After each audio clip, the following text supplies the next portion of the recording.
Right here is Lake Perez here at Shavers Creek Environmental Center. Lake Perez is a 72-acre lake that was built in about 1967, so it was a man-made lake. Right now, if you look out there, there's someone kayaking. There are boat rentals in the area. You can always bring your canoe or your kayak and use the water. There's no swimming, however. It is a pretty deep lake with no visible bottom, so there's no swimming area. But lots of wildlife. As I mentioned earlier, there was a wood duck that flew in front of us. So lots of ducks, geese, waterfowl. There's herons. We've had some evidence of beavers in the past. Haven't seen one recently, but there's beaver chews in some of the locations around the area. So they've been active within the last couple years. The lake's been drawn down a couple times because it had to be repaired. So if you look way out there, you'll see the dam over in the distance. The dam had to be fixed a couple times, so when it was drawn down, you could see the actual Shavers Creek stream bed, and they also put in some new fish habitats. They look like wooden pyramids, and that lets the fish kind of hide.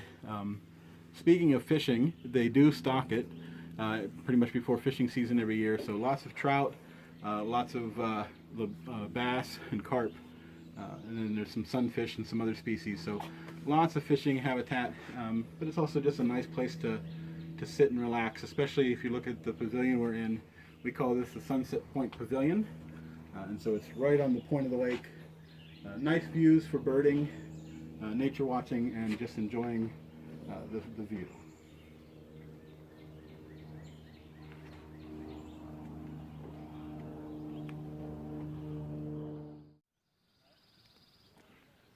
So we're still staying by Lake Perez to start talking about our birding. So if you look at our page about bird watching right here, and when I say birding, birding is bird watching. So it's a term just to look for birds, and you can identify them by either sight or sound. So some tools you might want. I have my binoculars with me. Make it nice for seeing birds, especially when they go past you very quickly. Field guide helps. They have all kinds of different ones. This one's my favorite, but you can get ones that you can also get on your app on your phone. Just depends on what you want to use. You can also look up things, birds and stuff that you see on the internet. The trick to finding the birds and identifying them is looking for colors and shapes. Is it a big bird? Is it a small bird? Is it yellow? Is it brown? Is it blue? And then if you're doing calls, you kind of put it into a pattern. A lot of birds will say their own name.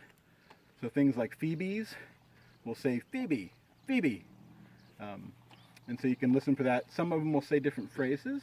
So the eastern towhee that I heard earlier on our sound map, they say, drink your tea, drink your tea.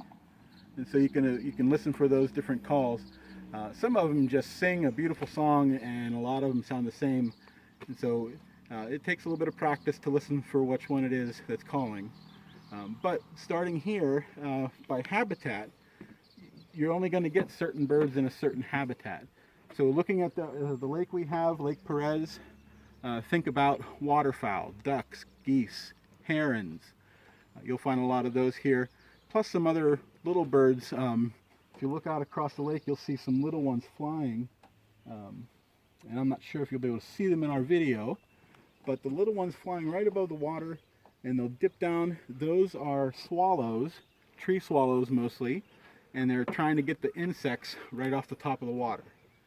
They'll also go down and get a drink. And so I'm going to use my binoculars here to look across.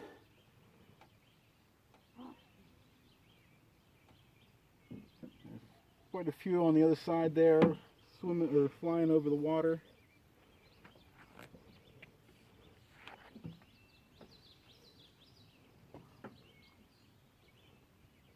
And just listening, I can hear a robin across the way singing its cheerio, cheerio song.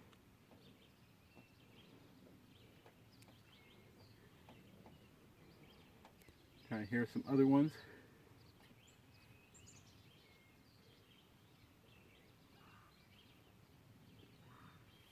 You can hear a red-bellied woodpecker.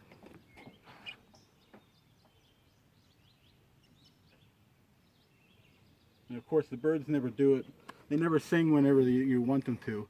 You tell your buddy about it and then it stops singing. So but we're going to go and check out a meadow next. So different habitat, different birds. Okay, welcome to our Hawksview Meadow. We're just down from Lake Perez. Again, different habitats, so we're going to find some different birds. Take a moment, you can listen. You can hear the drink your tea of the eastern towhee. You might be able to hear the witchety witchety witch in this direction of a common yellowthroat. And there was a woodpecker just flew across and landed in a tree over here. So take a moment and look and listen in our video.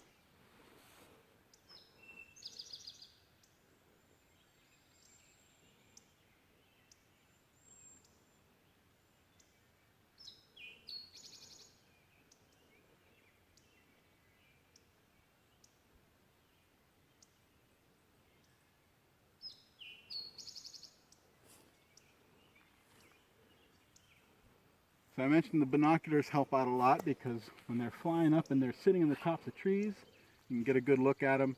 A camera can help too if you have one. Any kind of camera, because sometimes when they fly and sit next to you, or if they're pretty far off, if you have a good zoom, you can get a nice picture and then look at the picture, which helps you identify it. So I mentioned the field guide that we're going to use.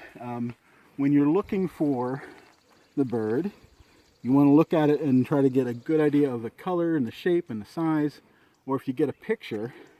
But then, so we saw that woodpecker earlier, and so you can kind of find it in the book and you can start to look at, well, how big was the bill? Was it a long one or was it a short one? Did it have a red spot in the back or not? And that just means male or female for this kind of woodpecker. You can also see the range, and so this one, these two are found pretty much everywhere, almost year-round here in North America.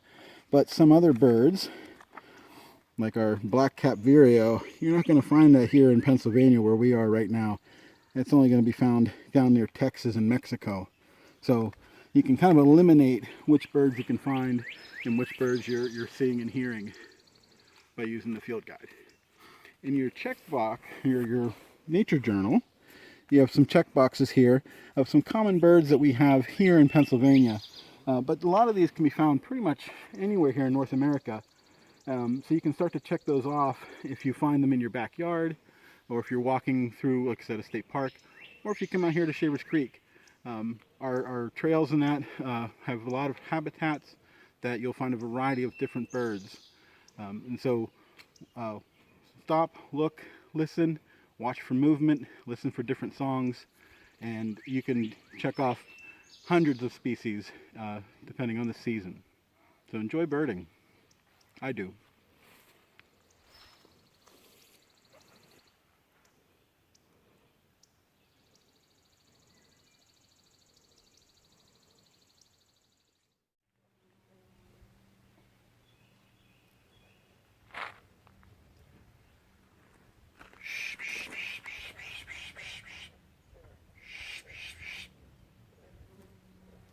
So the noise I'm making is called pishing. P-I-S-H-I-N-G, pishing. And that noise, it's kind of an all-around call for birds that'll kind of bring them out of their hiding place. If you listen closely, there's a blue-graying gnatcatcher making this nasally sound. I'm going to try and draw him out.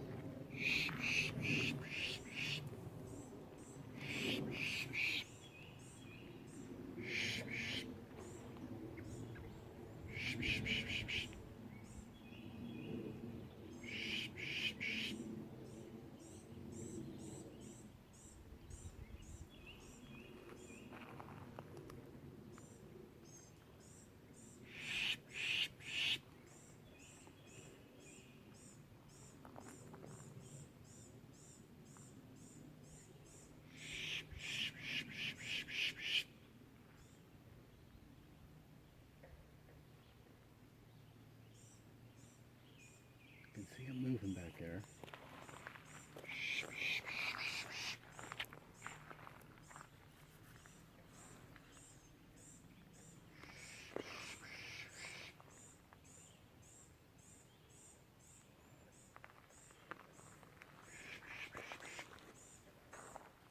hear them making some noise.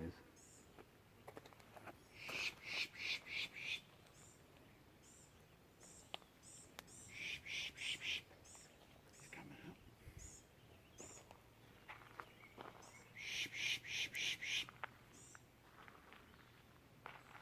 He's in the bush. He's working his way to the top.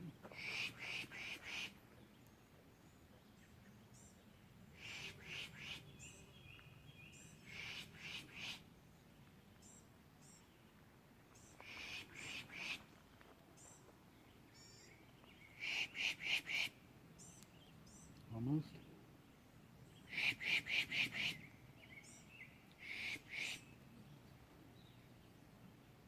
Hopefully you're able to see the movement of them.